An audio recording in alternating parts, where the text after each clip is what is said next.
আসসালামু আলাইকুম রহমতুল্লাহি ওয়া বারাকাতুহু। যেভাবে তাহাজ্জুদ পড়লে আপনার দোয়া কবুল হবেই ইনশাল্লাহ। তাহাজ্জুদ পড়ে দেখুন, আজ থেকে আপনার সকল অভিযোগ বন্ধ হয়ে যাবে ইনশাল্লাহ।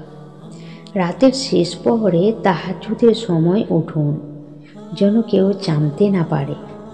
তারপর গোসল করে উত্তম রূপে অজু করে একদম পবিত্র জামা কাপড় পরে তৈরি হন। কাউকে দেখানোর জন্য না, একমাত্র আপনার রব আল্লাহর জন্য। চোখে সুরমা লাগান, মাথার চুল আঁচড়ান ও হালাল সুগন্ধি লাগান। নিজেকে উত্তম রূপে সাজান। আজকের এই গোসল, এই সাজ আল্লাহর জন্য, শুধু মহান সৃষ্টিকর্তার জন্য। তারপর জায়নামাজ বিছিয়ে ধীর স্থিরভাবে 2 রাকাত নামাজ পড়ুন। তাহাজ্জুদ নামাজ 12 রাকাত। আপনি যত রাকাত পারেন পড়তে পারেন। 2, 4, 8 রাকাত করে 12 রাকাত আপনি নামাজ পড়তে পারেন। নামাজ আনতে সিজদায় লুটিয়ে চোখের পানি ছেড়ে মহান আল্লাহকে ডাকুন। তিনি আপনার প্রার্থনা শোনার জন্য, আপনার চোখের পানি দেখার জন্য 7ম আসমান থেকে 1ম আসমানে এসেছেন। ধৈর্য ধারণ করে প্রশান্ত চিত্তে নামাজের মধ্যে তাকে ডাকতে থাকুন।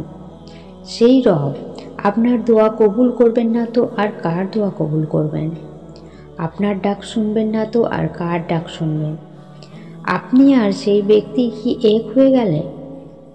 যিনি বেঘোর ঘুমাচ্ছে আর আপনি অশ্রু বর্ষণ করে মহান রবের কুদরতি পা সিক্ত করছেন। আপনি আল্লাহর রহমতের ছায়ার নিচে আছেন আর সে অনেক দূরে।